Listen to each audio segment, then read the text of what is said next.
You're on the clock with Tyler Jennings and Jared Perkins, a Prospects Live podcast for everything MLB Draft related. Join us as we discuss the biggest stories from college and high school baseball, bring you interviews from your favorite draft prospects, and break down live looks with Prospects Live analysis across the nation. Get ready, because you're on the clock with Tyler Jennings and Jared Perkins. Welcome to another episode of On the Clock by Prospects Live. I'm Jared Perkins. That's Tyler Jennings. I'm also not on my deathbed like last episode. We recorded that. What did we do? I can't even remember. That's how sick I was. But it was the live reaction to the selection show. That's what it was. I was feeling fantastic during that. If anybody couldn't tell. Confirm. He was in like perfect state. Like never felt better. Best shape of his life. Was so excited to do live reactions. Can't complain. But regular college baseball season is over.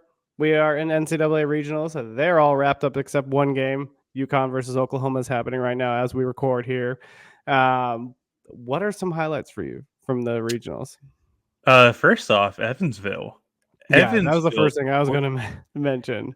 Yeah, that was a really fun regional. Personally, it's turned on its head almost immediately with VCU shutting out Wake Forest, and then Evansville shocking ECU on Friday night with their freshmen going 8 strong, and then you get your Savage and Burns. That it was a good matchup. Don't get me wrong. I think the umpire shrinking his zone by like 2 sizes in the third inning onward was really stupid.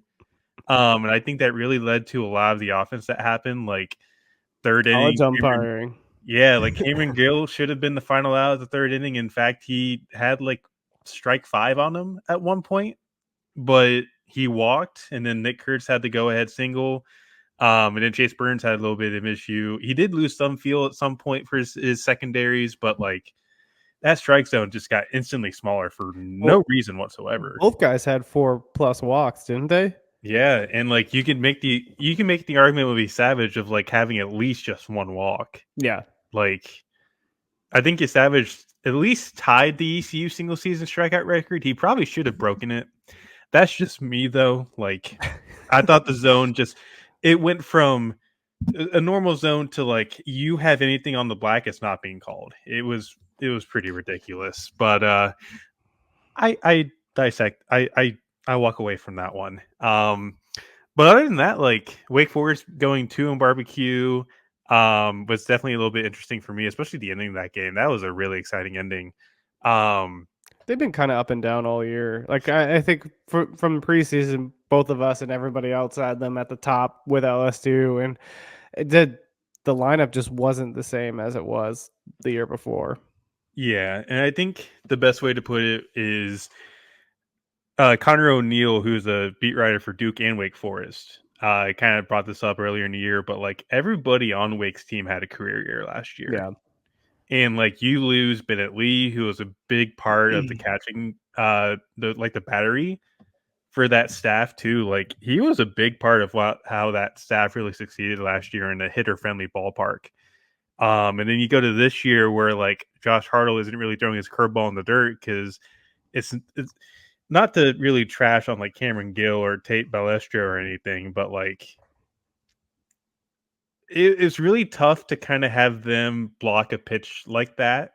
Yeah. Where they kind of feel like if you get a pass ball, that's a run on the board. That's kind of the best way to put it. And it's really tough for that. Like Chase Burns has some struggles too early on in the year with some of the stuff being backed up, but I mean, Chase Burns turned in probably the best year he could have. Almost got to 200 strikeouts before we get to Omaha, too. Like, yeah. Paul Skeens hit 200 at Omaha last year. If Chase Burns had his season continue and they're going to the Supers and he's facing Tennessee next week, he's hitting 200 Ks in Supers. Yeah. It's nuts. And before, we hadn't had a 200 strikeout year since like, God, it feels like 2010, maybe? Yeah. I was writing a Chase Burns MLB player spotlight the other day, and I was like, I'm out of words to describe how good he is at pitching. I don't have many left.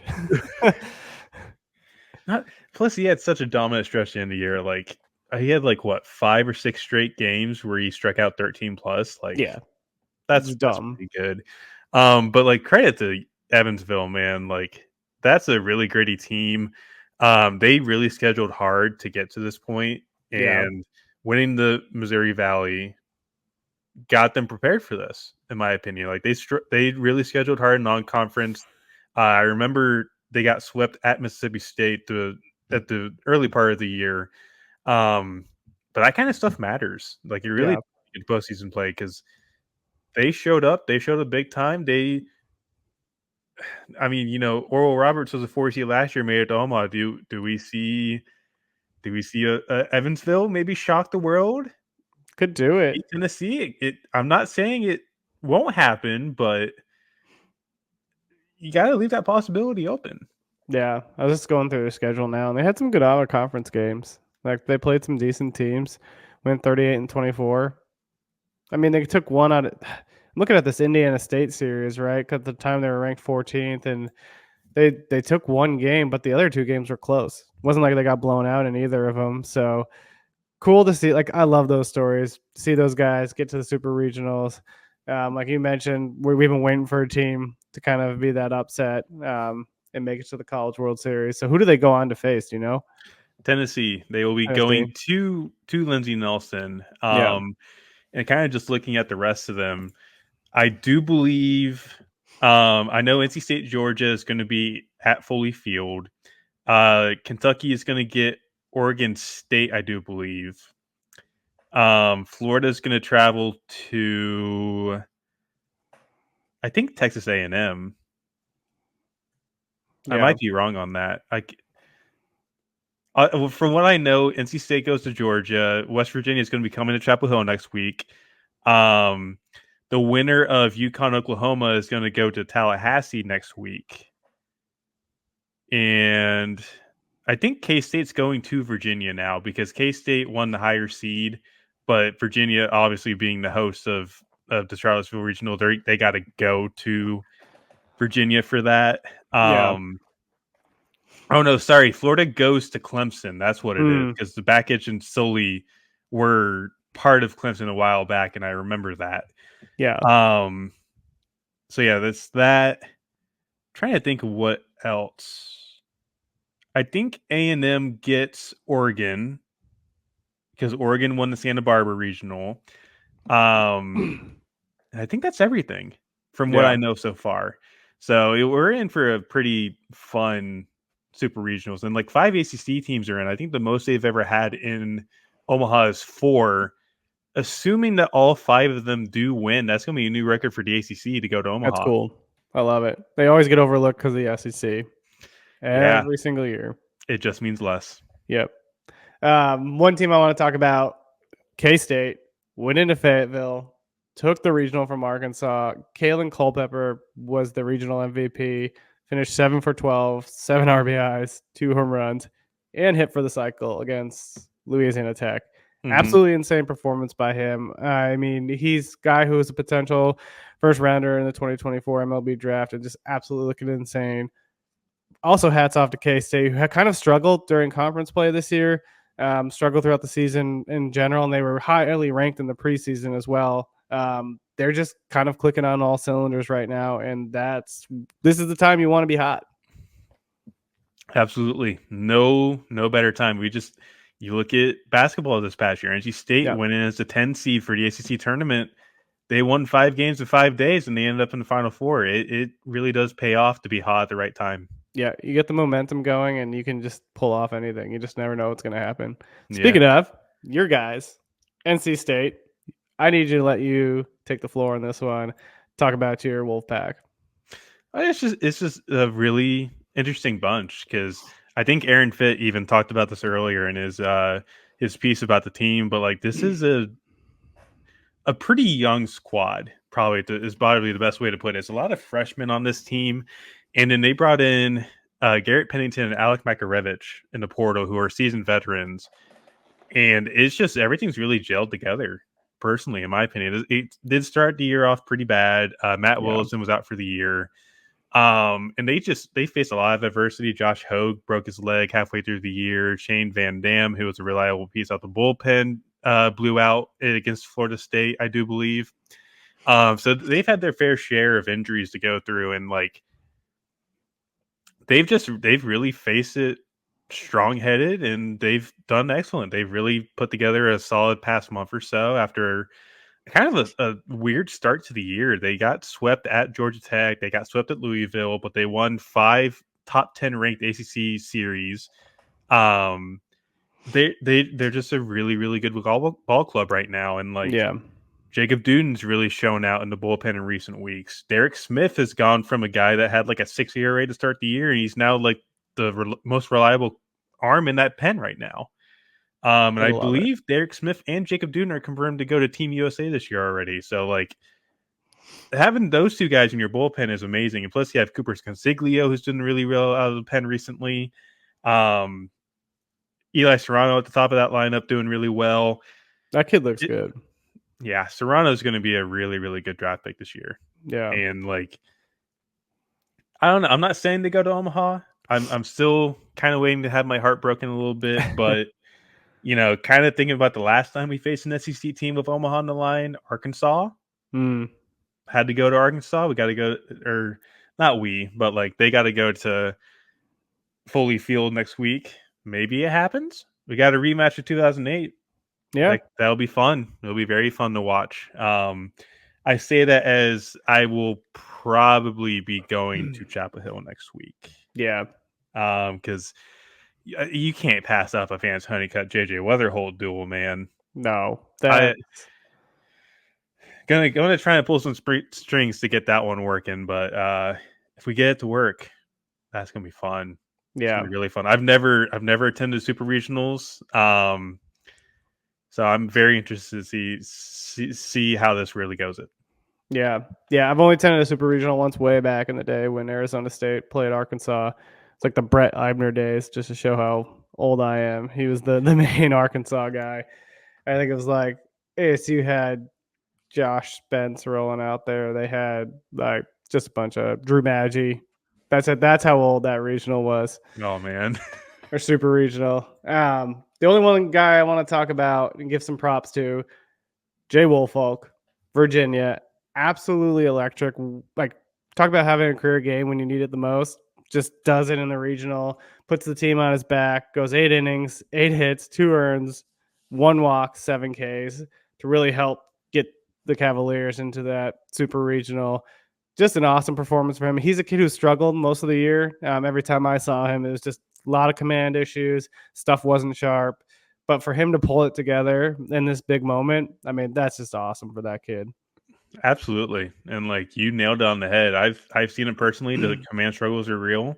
Yeah. Put together 8 strong innings against a very talented Mississippi State lineup. Got my approval.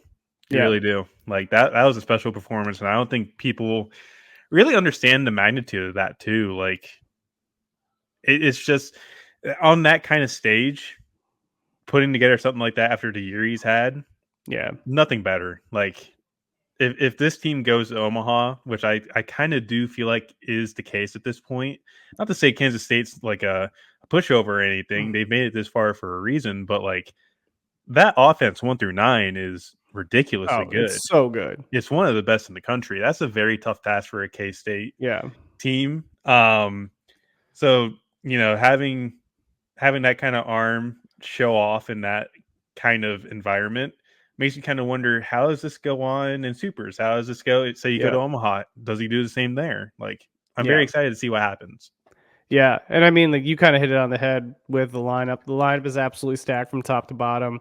The concerns I always have was the pitching staff, and we've talked about this on their podcast, where you had Jack O'Connor, was kind of opening up as the Friday guy, struggled all year long, got pushed to the bullpen. I think he might have been shut down for a little bit during the season as well.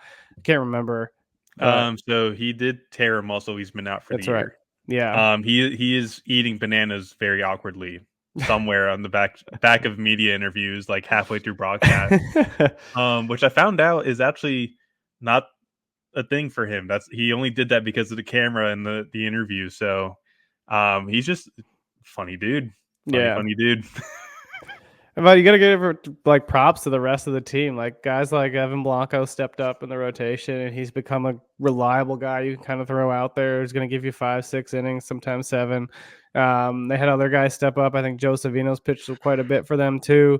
And it's just they've got the guys who can potentially get them there. Is it the sexiest pitching staff? No, not at all. Not even close. I mean, you're just kind of throwing guys out there and hoping for the best, and that you get like a performance like you do from Jay Woolfolk. But bats are solid. I mean, you even got like a guy like Aiden Teal on the bench who's just coming in pinch hitting and hitting home runs. So good for them. I'm hoping they kind of go far. Just being able to cover them in Charlottesville this year has been awesome. So, and I love Brian O'Connor. That guy's like one of the best, coolest coaches in the league.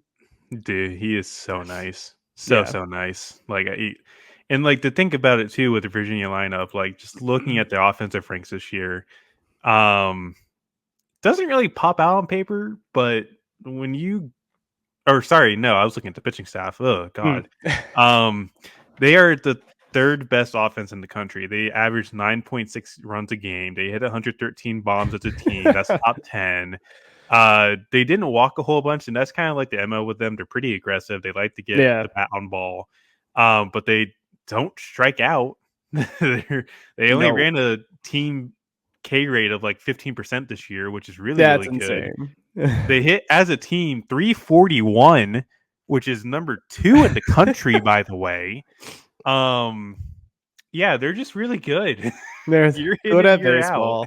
And it's like they got Godbout and Henry Ford, who are just freshman and sophomore. So they're not even like the veteran bats on the team, kind of in the heart of that order. And I think even like Godbout's hitting like 6th or 7th at times. That's how good this lineup is. And then when you have a guy like Jacob Ferentz come out of nowhere and just start mashing baseballs behind the dish and pushes like Ethan Anderson to first base because he's just playing better defensively and mashing, and you need to get his bat in the lineup, like must be nice. They have a really good problem in Charlottesville, man. I'm jealous. Also, funny enough, watching this UConn Oklahoma game, because I have it on in the background because I'm a sicko. 4-0 UConn. Yeah, so a UConn hitter struck out and then apparently made it to third base on a strikeout. Interesting. So how does that happen? That's a lot of throwing the baseball around. It looks like a pass ball and a throwing error, and then the ball just caromed into the right field corner, and the runner was on his horse at that point. That's interesting. That happening. That's like the Virginia pitching change that happened and then didn't happen when I was at that game. Oh yeah, I remember you telling me about that.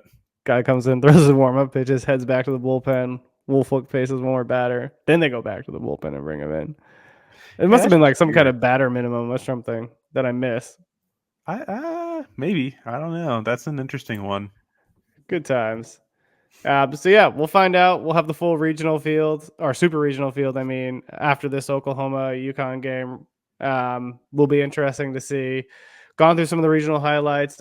The other topic we got to talk about: transfer portal. We got some names that have tossed their way. Some big names. Who's been the biggest shock for you that's kind of jumped into the portal? I don't want to say there's really been a shock. I feel like the biggest shock is still yet to happen. Yeah. Like that's probably the best way to put it. The portal has been really busy today, but as the tournament kind of winds down and Supers ends and then Omaha ends, you're looking at a ton of guys that are going to enter the portal. I would say the biggest surprise for me is probably like Gavin Keelan from Louisville, and Louisville's lost quite a bit in that portal already. Like Carson Liggett, Miami's lost quite a bit. Like Jason Torres entered the portal, like Sears entered the portal, and like Sear didn't play the last half of the season because of a broken thumb. Jason Torres was also hurt for a bit. Kind of really begs the question, like, what's gonna happen in the next couple of weeks? You know, there's been rumors of some big names entering. I'm not going to name who because really at this point, kind of don't know who's going to enter the portal at this point. Yeah, and rumors are rumors. I'm not going to be out here saying like player X is going to go to Team Y. You know, like I'm just as clueless as everybody else, to be honest. But I think Keelan's the biggest one for me. Landon Stripling from Texas Tech didn't get enough time this year. That was a little bit of a shocker, but he's a draft-eligible sophomore. He'll get some time somewhere in probably the SEC, if I had to guess. Evan Crest has left Jacksonville after a stellar freshman campaign. He kind of struggled this year because he just got lit up. But I would imagine he's probably like a Florida State, Florida guy, you know. Yeah. There's some guys you connect the dots with. Joseph Zazira from Michigan State's in the portal now, too. He's probably one of the higher-ranked pitchers in the class for next year.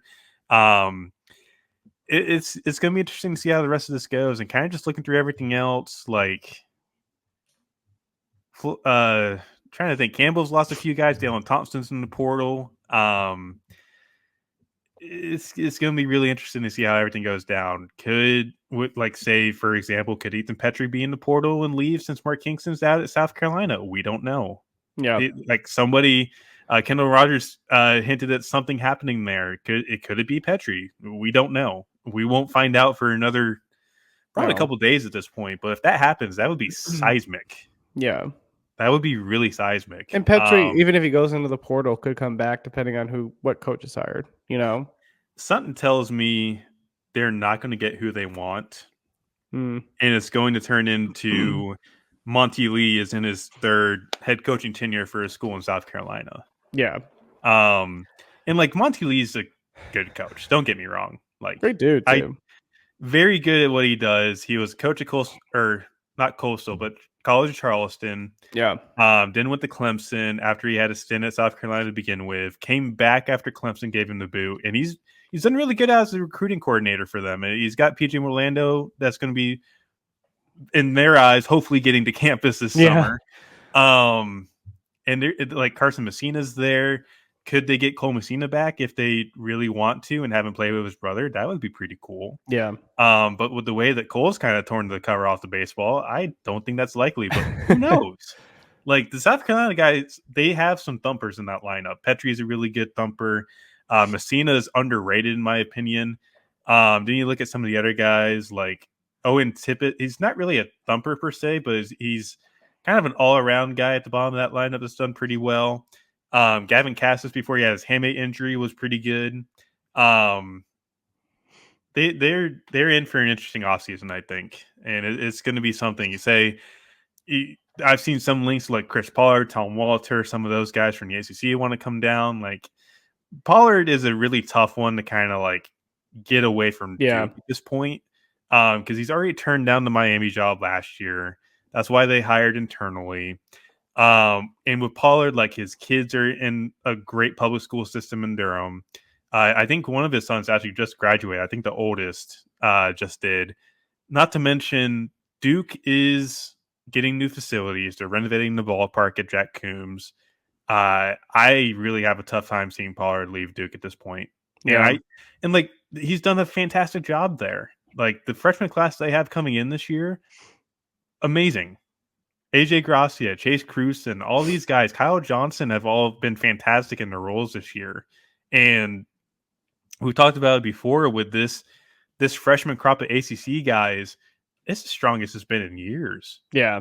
Like you don't really want to leave that. No, like, it's been incredible to see what the ACC did this year. And like Drew Burris came in this year, won ACC Freshman of the Year. Aiden Kanak from Clemson really turned in a fantastic year. And then you just look around the rest of the conference too, like Jacob Duden, we mentioned him earlier. He's going to pitch for Team USA this year, and he's getting Tanner Houck comparisons that I've seen at the ballpark. And I kind of see it. I really do. Like the delivery is pretty similar. Fastball gets up to 99 with sink and run, sweepy slider in the upper 80s. Like I kind of do see the Tanner Houck comparisons there. So like, I don't know if I'm Pollard, I don't leave Duke. Tom Walter, debatable. I don't know much about that situation. I think at the end of the day, South Carolina's going to try and shoot for a big gun, probably miss out, and then Monty Lee is going to be the new head coach. Yeah, that's my prediction. For any South Carolina guys that do listen to this, please don't draw and quarter me if I'm wrong. I will admit to being wrong if I am, but like hiring Monty would be pretty positive for them. I think he's been around the ball club for a couple years now, and Probably everyone recruited a it's lot of just the class too. yeah, like everybody around the South Carolina team, from what I've seen today, they've like PJ Orlando even tweeted out his approval of making Monty the coach. Hmm. It, Yeah. if PJ is tweeting that, then I like they really like this guy. Yeah. Yeah, he's got a good reputation. The only other guy I'd be curious, like probably not linked to South Carolina, but just head coaching job in general, is TCU's TJ Bruce, who's associate head coach there. Has head coaching experience at the University of Nevada. I'd be curious if he tries to jump to one of the programs that end up opening, but I don't know if he's kind of holding his time, waiting for kind of one of the Power Five conferences. But curious at what he does with his role in the future. Yeah, I'm also interested to see if like I saw like Kevin O'Sullivan was linked Mm, again for like the millionth time. I don't think Sully's leaving Florida, unfortunately. yeah. He pulled a Supers regional out of his butt Yeah, this I was year. gonna say we didn't talk about them in the regional. Yeah, like that kind of shocked me a little bit. I thought Oklahoma They were State a would have bubble team to even get in. yeah. I thought Oklahoma State was gonna beat the brakes off of them. And after watching Brian Holiday kind of complete gate, Yeah. I wasn't expecting this. So Nope. I think Sully stays in Florida. I think another guy would be the North Greenville coach, the D2 school. I think it's Land. I know his first name's Landon. I can't remember the last name, but Mm, he would be a good fit if they want to go external. But again, I fully think that they will probably put Monty Lee. They'll rip the interim Band-Aid off and just make him the full head coach. yeah. Love it. Now that we're basically done with some college baseball talk, got to shift our gears over to some MLB draft talk. We have the top 300 prospects list out. If you haven't seen it, go for it. Subscribe, get in there, check it out. We have positional breakdowns though. We've been dropping those on the Twitter account, on the Instagram account, so you can see who the top 5 are at each position. Should we just run through each position, go through the top 5, and then kind of give some thoughts? Yeah, go for it. Cool. We got the top 5 catchers. Malcolm Moore, Stanford, number 1. Caleb Lomavita, California. Walker Janik, Sam Houston. Jacob Cozart, NC State. And Kevin Basil, Texas Tech. This is also going to be a nice little challenge to me on how I can pronounce names, so this will be fun. It is. Who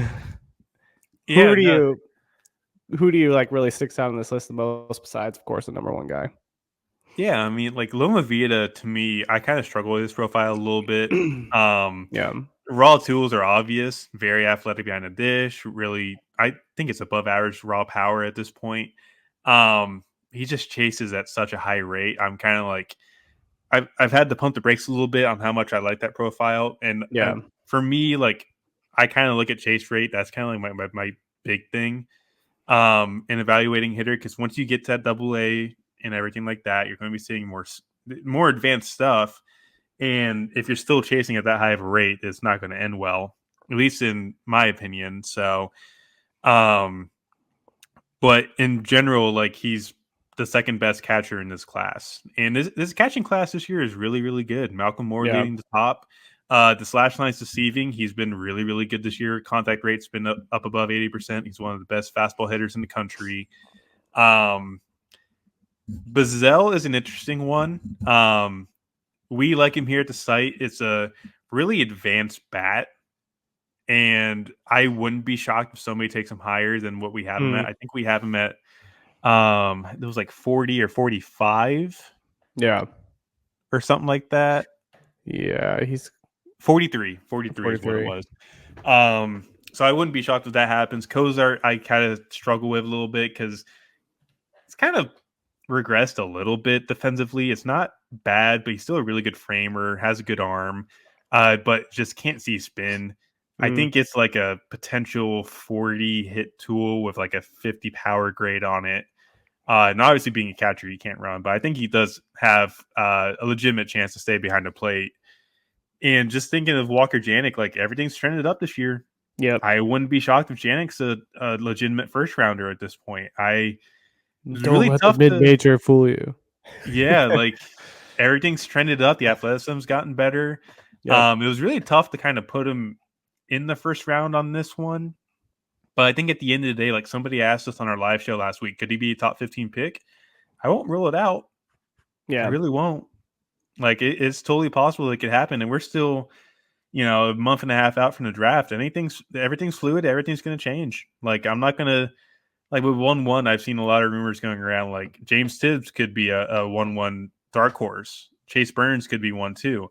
I think at this point, it's kind of all smoke and mirrors. And that's not a shot at anybody in particular that's done mock drafts recently either. Like, this is just how I kind of look at it from not an outsider view, but like, everything's so fluid. Everything's going to keep changing. You'll probably hear a new name connected at 1-1 next week at this point anyways. Yeah. It's kind of really tough to get cemented onto one specific rumor until a week or so before the draft. And even then, some teams don't even know who they're picking until 10 minutes beforehand. Yeah. Royals were all in on Kyle Teal. And then they went Blake Mitchell. So so that could have been smoke and mirrors. They could have been just telling people they wanted Teal. And took Blake Mitchell. Yep. Yeah, like everything changes so rapidly. It's really tough to get lashed onto one single rumor. But going back to the topic, like Walker Janik, top 15 pick, I wouldn't be mad if that happens. Yeah, I think it's good value. Yeah. Moving on to first base, we got Jack Haggs at number 1, Nick Kurtz at number 2, PJ Morlando at 3, Jared Thomas out of Texas at 4, and Blake Burke out of Tennessee at 5. I really like this list. Big Kurtz fan. Just awesome. One of the best pure hitters with power. Gotta love it. What about you?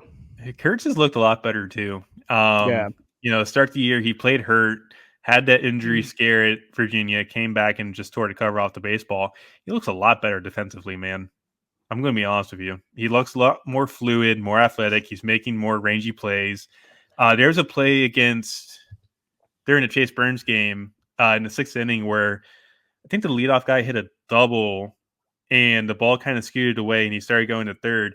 Nick Kurtz physically was like this on the ground, sideways, made the throw on the line to receiver at third, and it was insane. A dart.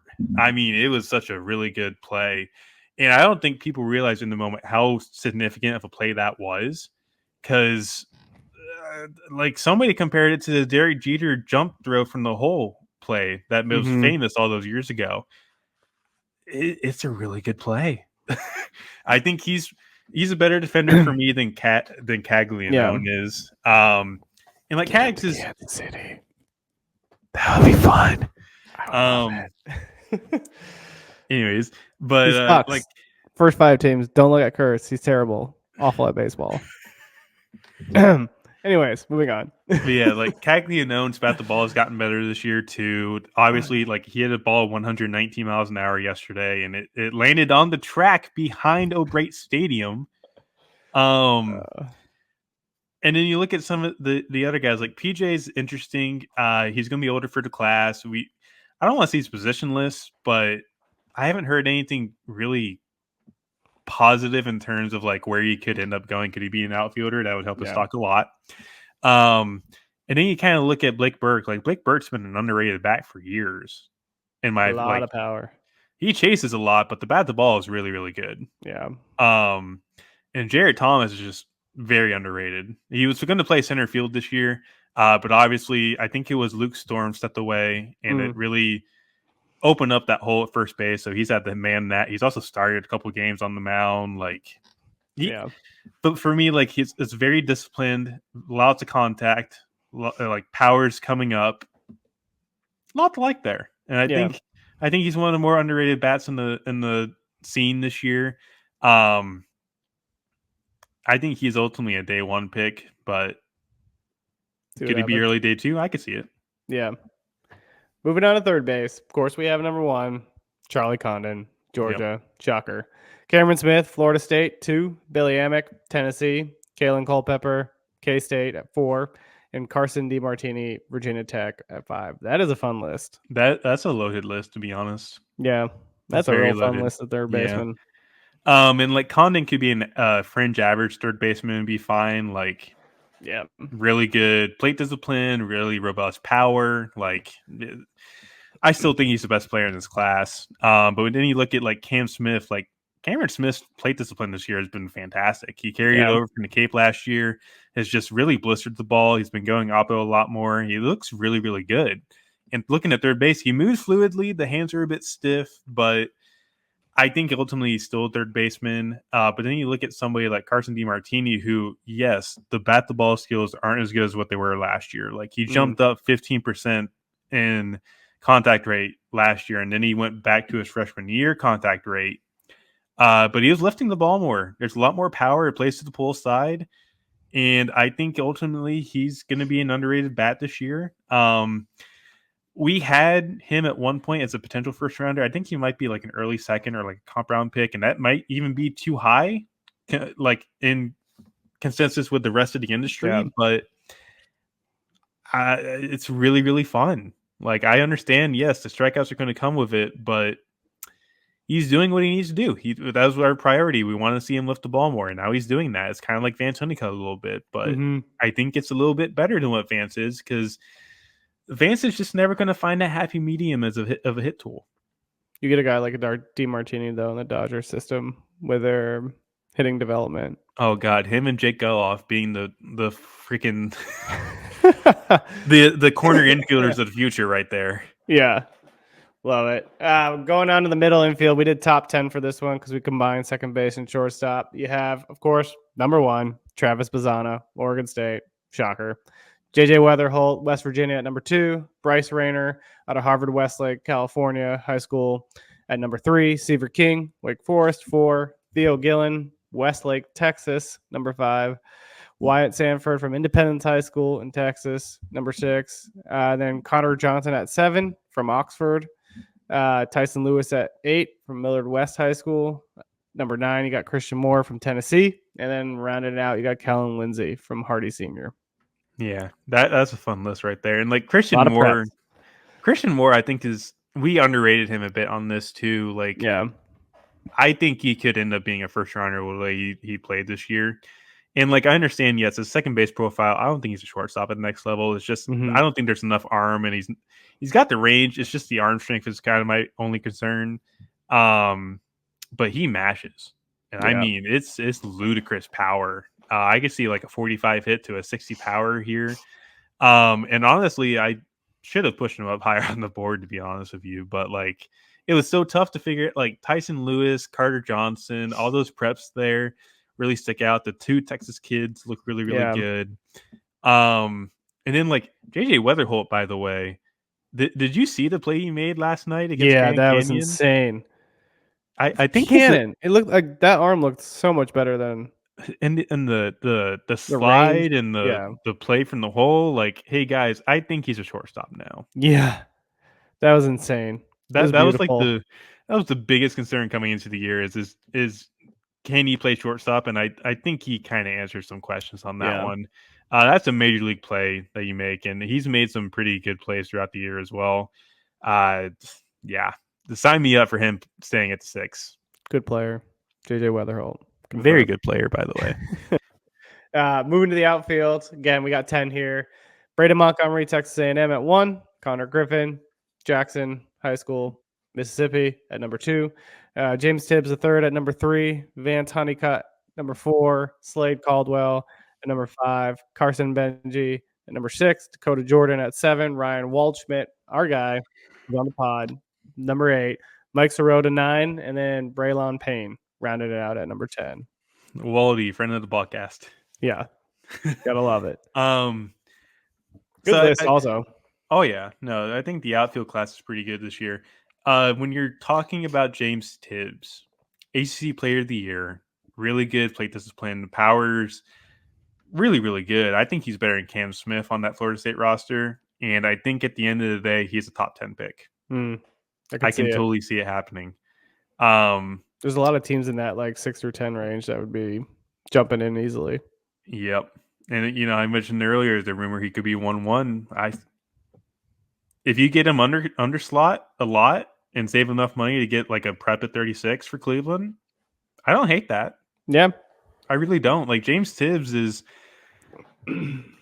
like, even us having him at 12, I think he could still go a lot higher.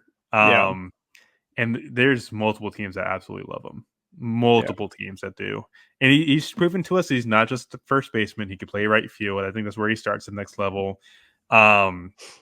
it's just such a lovely swing too, man. I love everything about the operation. Mm-hmm. And he's just a sneaky good data pick. Like if he gets to say like Baltimore at 22, if that actually happens, that's the prototypical Baltimore Orioles model pick right there. Mm-hmm. Yeah. Yep. Be huge. We'll move on to right-handed pitchers. Just get ourselves through these lists here. Again, we got 10 here. We got Chase Burns, number 1, Wake Forest. No shocker there. Trey Savage, number 2, East Carolina. No shocker there. William Schmidt coming in at 3, prep guy from Louisiana. Brody Brecht, our college guy, number 4, coming out of Iowa. Ryan Sloan, York High School coming in at number 5. Then you got Braden Doughty, another prep guy. Joey Oki, another prep guy. Drew Beam at 8 from Tennessee. Bryce Cunningham at 9 from Vanderbilt. And then Luke Holman rounded it out from LSU. There is one guy I want to bring up on this. Mm. Durangelo Sinjay. Yes. The two-way pitcher that should probably just be right-handed. Yep, and he's been prioritizing that this year. Actually, That's he ditched it later on in the year, and like he's only thrown 120 pitches as a lefty. But he's been up to 99 from the right side. There's some flat approach angle, and he can miss bats up in the zone. I think he has like a 34% whiff rate up in the zone from like the top third up. When I researched him for something the other day, slider you could put a 60 grade on it, and he's got a usable curveball and a changeup. Really athletic. I understand like Mississippi State's out now. He's just not going to make that big run, but he's shown enough over the past couple of weeks to where I think somebody's going to pop him a lot earlier than where we have him at 53. I think he's a legitimate early second round, maybe even a comp round guy at this point. And for people at the home, like understand this, like rankings and where guys end up going don't exactly mean the same thing. Like that's why we mentioned like James Tibbs could be a 1-1 pick for Cleveland, or like Chase Burns, he's 8th on our list. He could be a guy at Cleveland.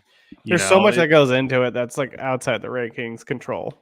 Yeah, and like money plays a big role in it. It's been a lot more hectic now since everything's kind of happened since 2020 and the 5-round draft. Like it's really tough to kind of pinpoint exactly where this guy goes. Like you kind of at the start of the rankings, we kind of start doing like individual players and kind of see like where's the best place to put them. And then after that, you kind of like you're just trying to get the guy in the right round pick. And even sometimes we're wrong. Like we're 99% wrong most of the time anyways. So like because you don't know like the guys who are told they basically teams that they're going to campus, right? Yeah. Sometimes you get those before the draft, but there's times where you'll see a guy like Cameron Johnson last year who just kept completely falling. And it's like, well, assuming that he's going to campus. So it's the same thing with prospects list for minor league baseball. Just because they're number 1 doesn't mean they're going to be the first guy called up. Yeah. It's good times. All right, let's round it out with the left-handed pitchers here. We got Hagen Smith at number 1 out of Arkansas. Cam Kennedy, prep guy. Cash Mayfield, prep guy at 2 and 3. Jonathan Santucci out of Duke at 4. Carter Holton out of Vanderbilt at 5. Noah Franco, 6 from IMG Academy. Johnny King, number 7. Dasan Hill at 8. Josh Hartle at 9.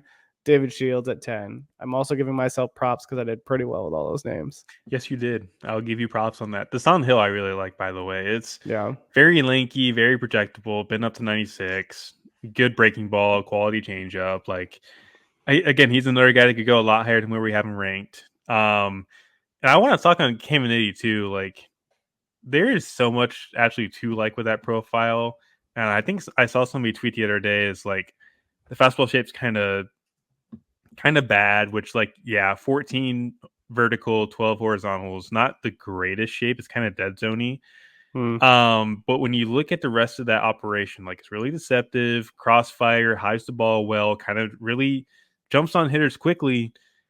And you kind of got to understand like that's a big part of the equation instead of just looking at like some data points and kind of going from there. Like I can agree with you. Like, yeah, the fastball shape isn't great and you're not going to get much more out of it. It's probably going to be, he'll need a sinker at the next level, but there's a lot more into it than just like the fastball shape is meh. Like it plays up from the fact that he does have that crossfire, has that deception, really gets on hitters quickly, and he holds velo deep. Like he'll be bumping 97 really deep in the outings. So just wanted to like get that out there. Like I think there's legitimate concerns to have about that fastball, but at the end of the day, Major League bloodlines. He's related to Ken. Really young for the class. He won't be 18 until after the draft. Changeup's good. Slider is probably projectable as well. And he's got the bigger breaking ball. He's got a 4-pitch mix. That's a high schooler. He's a southpaw. Like, it's really just looking at those factors. Like, he's probably going to go pretty high in this draft. He's a legitimate first rounder for me. Love it. That gives you the breakdown of the top positional rankings for us in the top 300. That kind of does it for this episode. Again, no interviews this week. Working on some of those. We have regionals finishing up, so there'll probably be more guys that'll be available, those kind of things. So slowly working on getting a list of guys that we got to follow up with. So hopefully we'll have some interviews for you soon. Anything that you're working on that everybody should know about? Just working on film, really. Yeah. I completed the Texas A&M South Carolina series from 2 months ago. Working through the Answer Side guys now, and kind of just trying to fly through it. Just trying to fly through it at this point. Get it out there. Hope you guys enjoy it. In terms of like baseball stuff, we're working on 2025 ranks. I've already got the college guys kind of in the order, or not in the order. I have the guys I want on our initial list. It's going to be 30 guys. And I don't really anticipate us putting it behind a paywall like we did with the top 300 and the top 200. Like, there's just not enough names for me to be like, hey, here's 10 players. Here's the other 20 behind paywall. Like, it's just a list to really get us out there and show us like this is who we kind of view as like the top guys in next year's class. We'll do the same with the preps. Put it out there for free, and then as we kind of get through the summer, see everybody, like we'll expand and we'll go from there. And we'll probably have a paywall up at that point, which I do appreciate everybody being super positive about that. That really does mean the world to us, because it's, this is something we all really enjoy doing, and we put a lot of work into this. Like Jared, you've been to multiple series this year. I've been to almost every single weekend at this point. I've been at the you've been at like every single weekend. Yeah. Rekka's been out there. Will's been out there. Jake, all these guys, like they all put in hard work. And it's really appreciative. And I'm speaking about this from everybody here at the site, that people are really being positive about this. It's like we put out the content we love doing, and I feel like we're doing a fantastic job myself. Like, I have high praise for everybody here. So thank you to the readers. Thank you to the viewers. Like it really does mean a lot for us, and it keeps us going. So, really do appreciate everybody that's subscribed. And if you haven't already, please consider it's only $5 for the draft content to really get the rest of the top 300. Some of the other stuff we're going to have. I'm going to try and do video breakdowns to where like I'll push some on the YouTube, maybe put some behind a paywall for subscribers. And even do some like written breakdowns as well. Like we mentioned Sinjay and even Cal Steven. Like I want to do those two and kind of put it into a little thing and kind of give subscribers like, this is what I see from the outside. Like I haven't seen these guys, but like I want to break them down step by step and kind of show viewers like this is what I see and where I think these guys can go. So I expect a lot more of that. But other than that, like again, thank you to everybody. Really does mean the world to us. So and I would just read what you said. Like it means a lot to us to be able to go and do this. Like we're doing this basically for fun and because we love to do it. And we're going to have free content for you all, right? Like the podcast, still free. You got top 5, top 10 positional breakdowns. All that stuff was still free on Instagram, on Twitter. I'm going to do some MLB draft spotlights, just some written ones of guys I saw live looks for. So those will be free. Our live looks that we go out and do that the subscription to the top 300 pays for. Those written write-ups are always free for you guys to access. So we're trying to keep as much as we can from behind the paywall, just so you all still get the content that you want to use. But we're also trying to find ways that we can help make sure the guys that are going out there and really grinding get compensated for doing so. If they're spending hours of their day on a Saturday and a Sunday or a Friday night, So we just appreciate all of you for continuing to follow along, continuing to watch the podcast, continuing just to consume everything that we're doing, because it just means a lot for us. Absolutely. Plus the film, all the films still free too. All on YouTube. So you got access to that.